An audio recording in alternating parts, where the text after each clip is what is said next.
And hi, this is the second official SEN Talk, and I'm Bill Peckham, publisher of The Sharp End of the Needle, and I'm here with Henning. Henning, you want to introduce yourself? Hi, I'm Henning Sondergaard, and like Bill, I'm a kidney patient. I think I'm in my sixth year now on dialysis. I'm also a wheelchair user. I have been disabled since I was 10 years old, so it's been a long process for me. And the reason why I'm sideways in the picture is because I'm lying in my hospital bed here in Denmark, by the way. I have had a pressure sore for about a year and a half, and it wouldn't heal, and probably wouldn't heal. I thought it wouldn't heal because I was on dialysis, and now I think it wouldn't heal because I've also had an infection in my hip bone forever and ever, and they just found that out when they patched up my sore. So now everything should be good, and I'm happy as a clam, Get back to to be rehab, honest. yeah. Finally So, not sick anymore. Yeah. so I guess I should say I dialyze at home most nights. I didn't dialyze last night, and I want to hear about your unit in Denmark. I've been to Denmark. I was in Copenhagen for 2 treatments, and I was trying to remember those treatments. It was 1998, so 20 years ago, A while ago, and yeah. I'm afraid it's just all kind of fuzzy. Everything kind of runs Right. together. I don't remember. I should have kept more accurate details. But No, so I think that's okay. I think everything has changed since then, to probably, be yeah, honest 20 with you. years. So, well, tell me So, about your unit. So I'll say that there's a discussion on Facebook. Maybe we should talk about where advocacies or where discussions are happening online too. That'd be interesting. But yeah, that would be. Yeah. but right now, I just want to talk about something that came up. It was this idea of almost like truly a self care unit, and so I want to hear. And so in general, though, it's just kind of like, does the idea of patient centered care resonate with you, or how does it resonate with you, or how would you say it? So yeah, let's hear about your unit. Yeah, well, my unit is, I think it's about 20 years old now. I don't know. I've dialyzed for six, as I said. And I should start saying I also dialyze at home. So I'm only connected to the unit. I only go there to see my doctor usually. Oh, okay. However, they have And what at they, home, t- what machine are you using? I'm using the next stage. It's right behind me, actually. I brought my next stage to the There hospital. it is. Yeah. I think it's so cool. I don't think anybody's ever done that before, but That's I awesome. So wouldn't accept three you're times a doing week. your own treatments, and I'm totally doing my own treatments, and the nurses are I completely don't think I've baffled. ever heard of anyone doing that before. No, I don't know of anyone who's done it, so that's kind of cool. So how long have But you been using Next Stage? I've been using it for almost as long as I've dialyzed. Oh, I was so lucky. I met a Swedish nurse before I started dialyzing, and she was like, "You need to use this machine." wow, that's And great. then my wife and I started looking online for some support, for other advocates, and we found out that was it because most of the people we talked to were Americans because we both have a connection there. So so that's how I ended up on the next stage, and we're probably, I would say, 15, 20 patients in Denmark using it out of, Okay. I don't know, at the most I would say 150 home HD patients altogether. So it's not that. It also got a bad rep when they introduced it, but I think that's too long of a story. But the doctors in Denmark are just not thrilled with it. They're starting No, to turn nobody around now, is though. really. But yeah, so well, that's great. I think that's. I know. Actually, that's usually something that you hear about with peritoneal dialysis. Is Hmm. people going into the hospital and not having really good access to the normal peritoneal dialysis they get. So um, Right. I hadn't Yeah, ever we're good heard at of. that here. What was that? I think we have about 20% of all people on dialysis on peritoneal. How It's do you pretty. know about how many people in Denmark are using dialysis? Um, it's usually it's around every year. It's around 2,500. Oh, okay. But we also have a big turnaround. Most people who can get a transplant. Mm. So we have about 50-50 transplants and people on dialysis for the past 10 years. 2,900 and 2,500 is the average. Huh. Interesting. So, yeah. So okay, so So anyway, you have let's, this unit. You're at home, but they're right. this is So in my unit, it's just a nurse coming in, I'm oh sorry. okay, no worries. In my unit, we have three types of care, or we talk about three types of care. There's the home care, there's self-care, which means basically it's the same as home care, but in the clinic. And then finally we have limited care, which means you have to participate somehow in your treatment, but it could be as little as finding all the stuff that you need for your machine. That Okay. would be enough, and the nurses would take care of the rest. So that also means that there's plenty of opportunity for things like respite. You can just go into the Right. clinic and say, Right. "Hey, man, I need a week. I need 2 weeks," So it's a and they different will. machine though. So you have to know how to use a different machine. I do know how to use a different machine, but think. I don't think you would have to Oh, I see. necessarily. You would just go in and cannulate yourself maybe and Yeah, I bathe mean yourself. they have Gambro machines there, and Okay. I've learned it because it's nice to. They have one or two next stage machines, but that's only in the How self-care big unit. is this unit? How many We stations? are, I think max capacity is 70 people. Okay, so 10 or 11, 12 stations is probably. Yeah, no, let's see, for 12 stations in the limited care, and then we have 8, either 6 or 8 self-care stations. Oh, okay. Yeah. So, So people so, can so, kind of move between the different approaches. yeah, and I know it was intended for sort of a, what do you call that in English? I forget. Like the approach where you start in the limited care and then you go to self care and then you go home. That was the idea, which is pretty ideal that you I get mean, like a that works on slow. paper in my experience, but Exactly, it's really hard exactly. to. That's the point. So here you can just like flip flop and go back and forth. And I know people who have been in the limited care unit for more than 10 years and they're Oh, happy there. sure. Getting You three know, times a this, week, and the dose is the standard well, some of them pizza. actually get 4 times a week. So they're able to decide that themselves.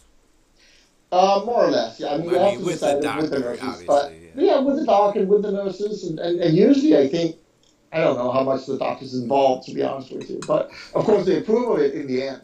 Mm-hmm. And yes, there is the time limit of, I don't know how long you can actually, if you go there really early in the morning, you can probably get in Getting to six get a hours longer because, stay. yeah, the afternoon shift is between 2 and 3. Okay. And it goes into 9 in the evening. I think you have to finish everything, and then they close the clinic at 10.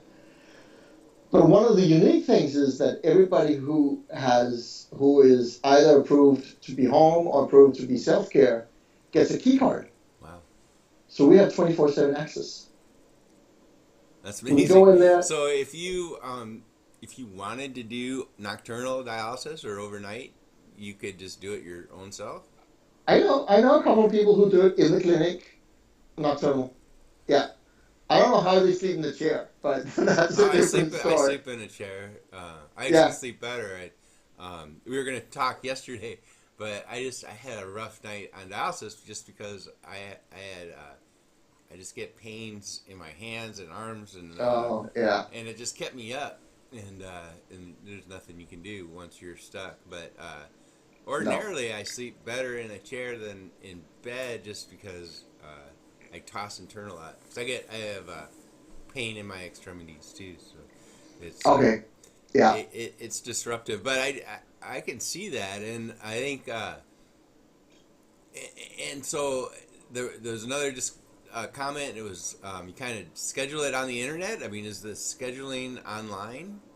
Hmm. It is. Yes. Yes. We have online scheduling. There's a website where you go in and you sign up. I think you can sign up for the next week, or I forget. It used to be the next month, but I think it's less now. and you can just sign up. You can get So one you have slot like every your day. standing. Ordinarily, you just have a standing slot, but if you wanted to switch things around, or you constantly have to go in and schedule. No, you're constantly every week or whatever, every 2 weeks you have to go in and schedule Oh again. wow. And most people who actually go there regularly, of course, they use the same machine, so they just sign up for this machine all week. Yeah. But there's still another 7 machines to choose from. If I have a problem with my next stage, I just leave it and I sign up and I go. I can sign up an hour before, and just go in there and do it. I've only done it twice though. Yeah. But it works really well. That's amazing. And you don't have to think about, oh man, I have to call tech support, blah blah blah. A friend of mine just this weekend went to Sweden and his machine fouled up. His next stage fouled up, and he was like, I have nobody to call.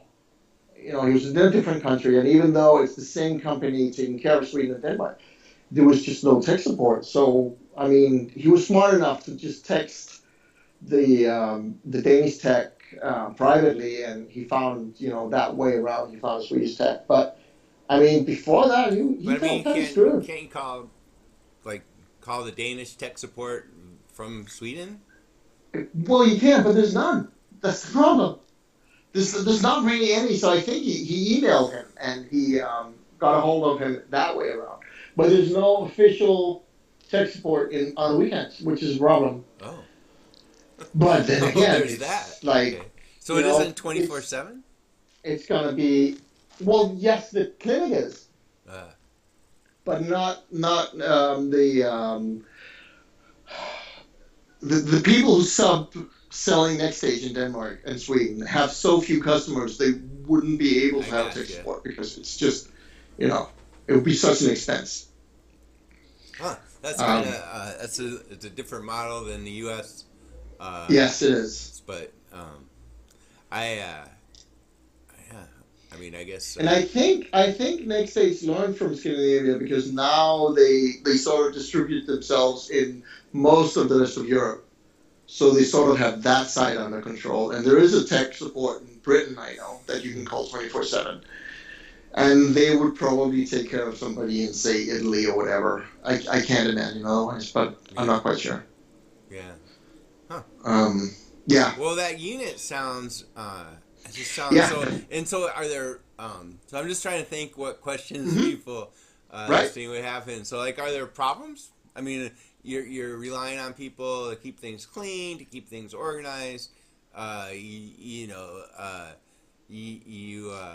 You're sharing a space. So anytime you share space, right? Under any circumstance, people are human, and right. How are these sort of things addressed? There's quite a level of self-justice. Just a moment. Monsieur? Yeah, yeah. Sorry. They have priorities. There's a lot of self-justice because if I come in and I see a dirty station, I'll complain immediately. And the nurses will, talk to the person and you only get so many chances then you're back wherever you're back, if it's in that unit or if it's in a regular old-fashioned unit, there's not. So there's not a lot much leeway for being a pig. Let's put it that way. So there's another unit you're demoted to, possibly. Is that the way to say it? Could be, yeah. So what's the other unit like? That's probably where I dialyze. It's just a standard station unit, right? It's just a standard station unit, yeah, 3 times a week. And nobody has a key card.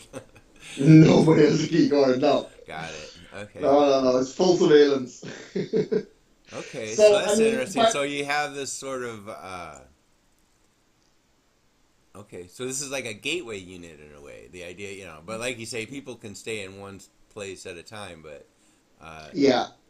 And but it is a satellite. Universal approach. This is a pretty unique unit, even in Denmark.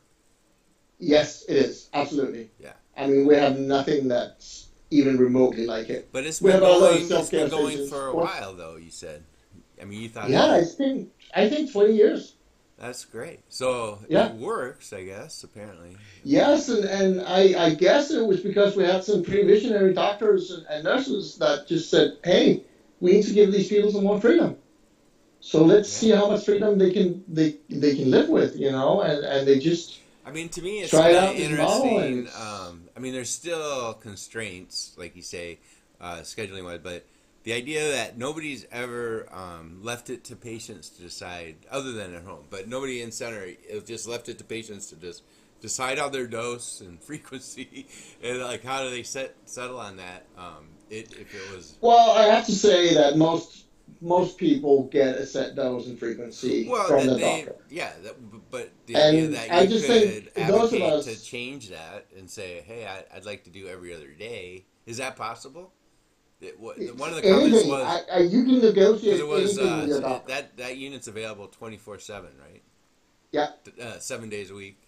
7 days a week. Yeah. Yeah. So So I mean, then that's where I'm gonna land probably is probably these kind of longish treatments at night and do it every other day. That'd be yeah, fantastic. yeah, that's what I've been doing for a long time. I have to say the last 6 months it's been daytime treatments because I've just been too Mm-hmm. sick and had sleep problems and Sure. all these things. So I've had slightly shorter dialysis, but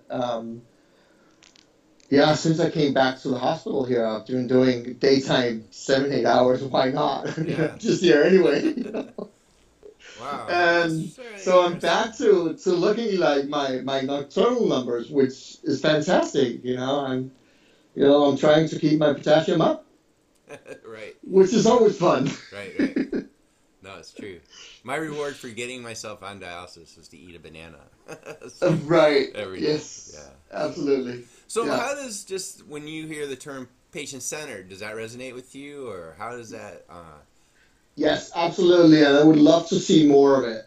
I think one of the main things that we have in both our countries is patient centered when it comes to choosing the right type of dialysis for yourself. You know, we need to work harder on that so everybody gets the choice that fits their lifestyle. I don't care which kind of dialysis they finally end up choosing, but at least they should have a free choice instead of saying, hey, we have a nice little center for you here. And by the way, if you hear about home dialysis, maybe you can have it. Yeah, it's and like and it's that's that's no really different. that falls into informed consent, right? I mean, Right. so Yeah. and so there's a question of informed consent. I mean, that's a real a keystone of medicine, and so can you have informed consent if you don't really understand uh, the implications of the different treatments? Right. Well, that's why you need some kind of education, just a little bit. I mean, we have, I think, every single hospital or unit or whatever. Well, it's the hospitals that run it. So every single hospital has what they call kidney school, and it runs from one day, one afternoon till I think 6 or 7 days, where they meet over a month or two. And people actually do get educated about kidney disease, about dialysis, about transplantation, and all of these things. And even with that, it doesn't necessarily work. And I think Yeah. this is where And so, patient like, centeredness. can you say like, do you have an idea how many people start dialysis with a permanent blood access? I mean, versus starting it with a catheter. Um, Because to me, that's a I sign of acceptance that you're going on dialysis. right. I mean, I most think people aren't accepting I that. I'm happy to say that I think it's more than 50%. Okay, well, that's good. We may have to discount those who crash into it, but we also have very few people compared to the US who crash into dialysis. I can see that from the numbers, but exactly what it is, I'm not sure. So you were. But I think, So I was just gonna yeah, say. I thought. I'm, I think you were saying that you have about 5% using home hemo in the country, and yeah. uh, about 10% doing PD. Is that right? 20%. No, we actually have almost 20% doing PD. almost 20% doing PD. Almost 20%, yeah. But most of the people doing PD are doing it because they're expecting a transplant Right. within the next few years. So that's pretty close to where we got in Seattle, with a real Yes. focus on pushing home hemo. And Mm-hmm. but personally, and I wonder what your number is, but I think 10%. There should definitely be like 10% of the kidney population be much happier if they were doing home hemo, Yes, and I agree. healthier if they only could get to that point. And but we couldn't double that. It was so hard. I personally was involved in a lot of efforts to figure out how to do it, and you hit a point where it's just there's no going beyond it somehow. And in a way, it can be capacity, I think, but not Uh-huh. always. That's not a satisfactory answer always. So I just don't have an answer. And kind of where I've landed is, well, we have to we have to find an alternative. We have to, if people, we've had this for a while. It's been available. It's not a secret. But Mm-hmm. as we say, that dog ain't gonna hunt. So you gotta figure out something else to meet the needs of people that aren't being fully met right now. And so I really support research, and I've been much more Yeah. involved in research to try to Mm-hmm. But as far as new equipment, it's difficult in the U.S. just because of the market. Mm-hmm. There hasn't been any. I've been on Next Stage now for 12 years. I first trained for it in 2006, and there's been a new machine 6 months away that entire time. That Yes. entire I time. can only speak about 6 years, but I know what you're So talking about. yeah, and so it's like, well, obviously something is broken here, and Yeah. so to get off that, high centered or something, we need a new approach.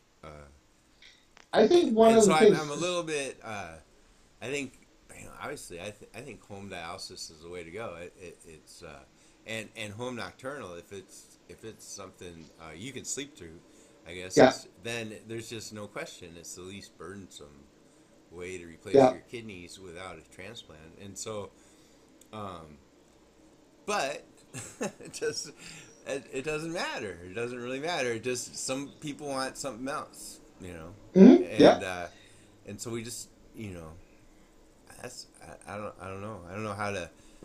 I think it's important that 5% are able to do home hemo, and but as But far if you look as at a place like New Zealand, they have about 10% right, home hemo and 50% home altogether.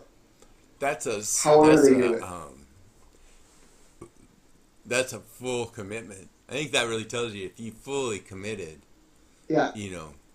But I don't know how you could start that way, I guess, if you never. But the way things are now, I don't know how you would ever switch people off being cared for. It's this learned dependence, and um, Yes. Absolutely. and so I've known one person online that said they did their first stick and went straight home, but it's so rare that usually it's that you're in center first, Right. and you can get trapped in there just You can. because inadvertently, and so I just don't know. I would have done my first stick if there had been capacity in the center I was at the time.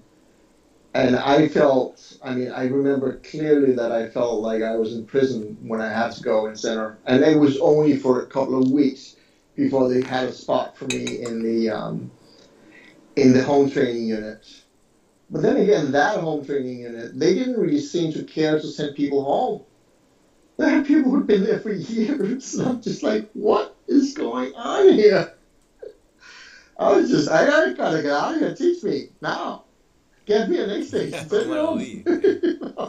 So that's But then again, I was extremely educated. You know, I've been disabled my whole life. I know how difficult it is. So of course, when my kidney started to fail, which I've also known my entire life that they would, I started researching. yeah. I mean, that's just in my it's who I am. But very few people are like that. But one of the things, talking about patient centeredness, one of the things I would like to see more of, I don't know how well you do that in Seattle. I'm actually curious to ask you that.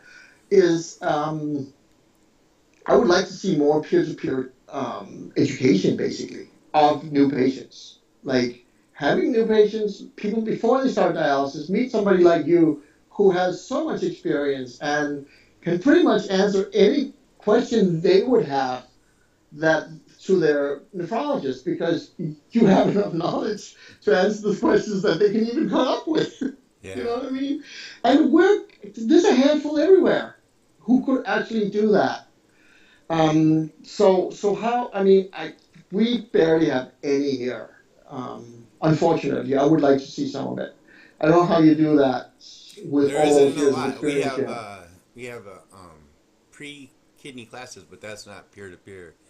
No, It's the staff are presenting yeah, it, and no, it's true. It so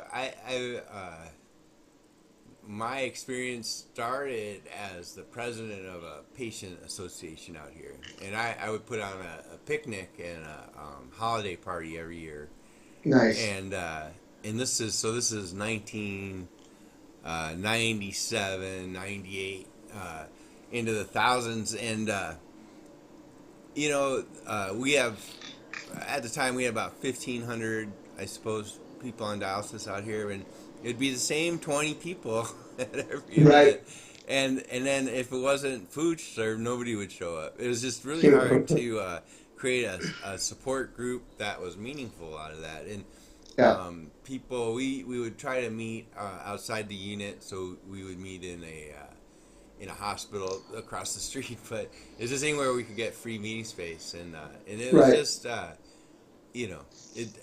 There were many meetings that nobody attended, except for me, and so it just gets hard, and you don't know how to reach the people that really need the information, and it's just No. nobody seems. Well, I can understand it that people don't want to put more time into this.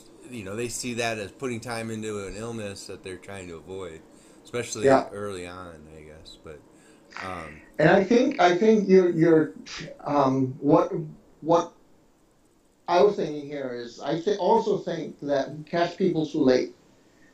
yeah, We need to catch people in an earlier stage before they ever start on dialysis because by the time they start dialysis, they're too sick. And if they then continue in center, they never get any better. yeah.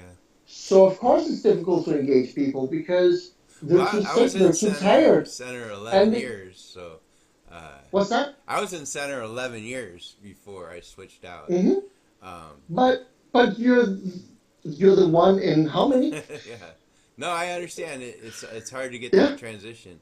Uh, but at the time, I was always identified as having being a good candidate for home hemo, but I didn't see the advantage if you couldn't dialyze more frequently, and it wasn't until No. 2001 that we started offering more frequent dialysis on a regular Oh, basis. good. So Yeah. that was on a B Braun machine, and so that was my first machine. But it's you have to get to people when they're ready for the Yeah. information, and some people just don't seem to get there. I've talked to patients. I've tried to build support for more frequent dialysis or longer dialysis. Yeah. I'll always remember this one girl just starting to cry when I started talking about Yeah. every other Yeah. day, and just the idea of doing another half treatment a week or whatever it is, Hmm. that was just painful to her to even think about, and um, it's just so And this idea of a unit where you're just calling up and there's the impetus is on the. I mean, more to me, the more you shift the decision making and the to the person that's sick, the better they'll end up being. The more engaged you can get them in their treatment, and Yes, it's absolutely. easy to say be engaged in your treatment, but then not give them really any, anything to do. Yes. They No can't. incentive. Or they you don't put them in charge of their dry weight even. In center a Yeah. lot of times. You Yeah. see that, and people have people have. Terrible problems with crashing, or they're not taking into consideration the fact that they still produce urine, whatever it is. So Yeah. no, I can see. It's just it's great to hear that there at least one place in the world with patients that have key cards, dialysis with key cards. Right. But That's, you know that I I hope do, you know but that I we do were as a inspired by volunteer. Seattle, so I mean it goes both ways. I can get in to tour someone around the museum, but I can't get in and set up my dialysis machine. It's crazy. It's insane after what, 20 years now? Yeah. Yeah, but I like that. I like that model. I think that's something we should talk about more. And so we've got about 30 minutes. You got another about 10 minutes or so? Okay. That Yeah. sounds good. I Yeah. just wanted to touch on something. So in just 6 years, you've probably seen the online. I mean, Facebook's kind of eaten the whole online discussion world. It has. Yes. When I first started, it was listservs, email Right. I listservs, remember those. and Dale Ester's listserv, and then it was kind of web discussion boards like Home Dialysis Central was really Right. key in the early aughts, and Mm-hmm. now it's online. Yeah. On Facebook. I mean, I think so I don't like it as much. So it's my I personal. really, I mean, when I go in and I search for something in Home Dialysis Central, and I see all the stuff that's still preserved in the discussion boards, I'm just like message boards. I'm just like, why are we using Facebook? Because it's It so just hard that you disappears there. have the same conversations over and over again on I know. Facebook because Exactly. there's no memory. And then you go to the website and you find all the answers there. There's no memory of the discussions. No, there's it's not. it's like everyone becomes a fruit fly. Yeah, Yeah. like the same discussion, and so it's Just like this frustrating 5-minute to me. memory on Facebook, Yeah. And if you aren't there the day somebody brings something up, it's like it's not evergreen at all. It's like it's gone. You got to be Yeah. there in the moment. Which if someone's in the moment, then it makes sense. But Yeah. I And you don't and I know. are having this discussion because we were there at the same moment. That's true. That's true. Yeah. So it's great for bringing people together. I just find it unsatisfying, and I think this idea that there's no memory to it is frustrating, and It's sad. and it's not effective. It's inefficient. It's Yeah. inefficient, and so I'm It hoping. really Yeah, is. I like conversations, and I'm really curious about how dialysis is in outside the U.S. So. I think hearing about this has been really interesting, and I guess we can Well, thank only happy to Facebook for talk about bringing it. us together. But at the Right. same time, I feel like that's yeah, And I'm really happy you're making these videos because I think that's another way to reach people who might not even use Facebook, whatever, people who are just looking for something dialysis related online. I mean, I know how many different people I found when I was scrambling to find some support. yeah, I really found great support back then. yeah. Which is fortunate for me because it made me an advocate. I saw how important it was. So yeah, I'm doing everything I can within my country. I think I forgot to say that I volunteer as a psychologist at the Danish Kidney Association when I'm well. And then, of course, So, as a volunteer, what do you do as a volunteer? I have so many projects, it's ridiculous. First, I started out just basically counseling people over the phone. Okay. Just an hour or two over the phone, and if they need a second time, they could get a second time, but they couldn't get say Regular, 10 sessions yeah. or whatever because I couldn't go to the entire country. So I thought it was not fair to just do it to people in Copenhagen. So then I expanded from there, writing articles and having different projects. We actually now we have a decision aid app that I made, that Oh, I was instrumental in making. And that was something I actually I asked so for some people pre-dialysis or already? pre-dialysis people, yeah, that can then. It's very much based on the one that you guys have online, which is My Life, My Dialysis Choice. I don't know if you've seen it, but it's, well, being a different country, it turned out very differently, but it's definitely some of the same subjects that we um, work on. So I worked on that for about a year, which was really a lot of fun. Having all these IT savvy people helping me out, because I'm Cool. just like, I'm completely lost in that world. But what I could do was go out and interview people who had been on dialysis for a while and ask them why. I made little focus groups so they could discuss why they had chosen whatever they had chosen. And I actually learned a lot about why people choose different types of dialysis from that. That was very interesting. And then we just, like, a couple of weeks ago, while I was actually here, we had a conference about. I can see the building that where the conference was in from my room, which, and me and a friend of mine had set that up for, also How for many everyone. people who use dialysis would attend the conference?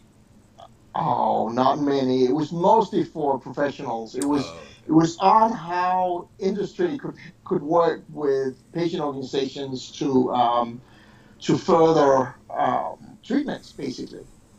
So first of all, it was dialysis related, but fortunately, we also had some people talking on different other subjects. And I think altogether there was about 200 people, and probably, well, I can't say because I don't know how many of them were on dialysis, but somewhere between 5 and 10, I would yeah. say. Okay.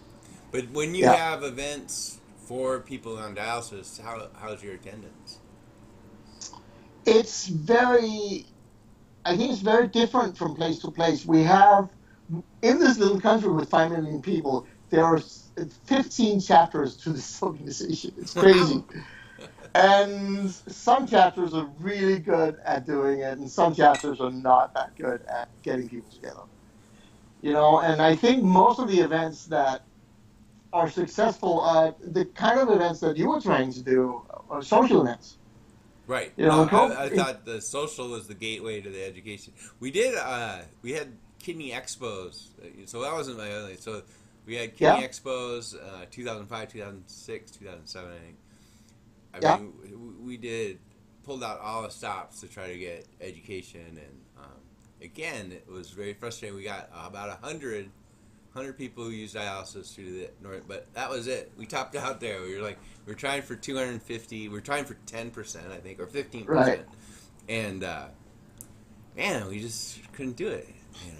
I think 100 sounds like a lot. Well, that's out of 16 or 1,700 people. So Yeah, but there were a still. thousand people there. It was crazy, and it was a lot of fun, but it Wow. wasn't really meeting our goal of getting people who are on dialysis there. The idea was that we had booths, so we had about 20 booths were vendors, so they could explain the machine or whatever it was. Next stage was Yeah. there. Um, we had about 20 booths that were local nonprofit partners, so like Diabetes Association, Heart Hmm. Association, some of the other different things. And then there were about 20 booths that were like science fair, where Right. staff at the kidney center, different, the pharmacy had a booth on medicines, and Hmm. nutrition had a double booth, with Sounds like fun. food. Yeah, and everyone who attended generated a $28 donation the first year. So just by attending, Okay. and you brought 3 people with you, you could raise Yeah. $100 for the kidney center, Right. and those 3 people you brought with would learn, what you're dealing with and stuff. And we had Yeah. speakers. I was great. It was in the. I was doing side work for the football stadium, and so they donated the space that is like it's the club level, where Right. they have the fancy seats, and so it Nice. was nice. It was, the company I work for gave them the great discount on all the stuff for setting up the trade show, and it just couldn't get 200 people there that were No, on dialysis, and no. it was so. But I think again we're looking at the same problem. People are just not well enough to feel that they can attend. They just don't. And I think part of it, I can say that as a psychologist, part of it is mental. You're not Absolutely. in the headspace to do it. You may be able to do it physically if you really pulled yourself together, but it's just so difficult because it's like yourself how difficult sometimes it is to like find that initiative within yourself. Absolutely. Even Absolutely. doing every other night, Oh, you're doing so much better than it's a most. battle all the time, and Yeah, it it's is. all self motivated for me. So it's that's my grind. That's my challenge. It's 28 Exactly. years of Yeah, just trying to do the same thing right. Uh, but it's all about attitude. yeah. And So I yeah, understand there's a not lot having more it to talk about that element. right. I'm going to send you an article. Maybe we'll talk about it another time. It's called "The Marginal Man," or it has a different title, I think. But that was it was written in 1975 about people Wow. on Wow. dialysis and the psychological impact and feeling that you're not really in the space of someone who's sick, like in the hospital, Mm-hmm. and you're gonna get better, and you're not in the space of being well, Right. and just how that felt, and gave a case study. So I'll say that, but I think that's something that should be talked about more. Is All right. what does that take? But yeah, we've gone That's a good 41 idea. minutes. See if anyone watches it this Okay. long. But thanks so much, Henning. I Well, thank you. look forward to doing it again, and I hope next time I'll see you. You'll be in rehab, getting I'll stronger be every this day. way. Yeah. I'll be upright. Right on. All right. All Good. right. That sounds good.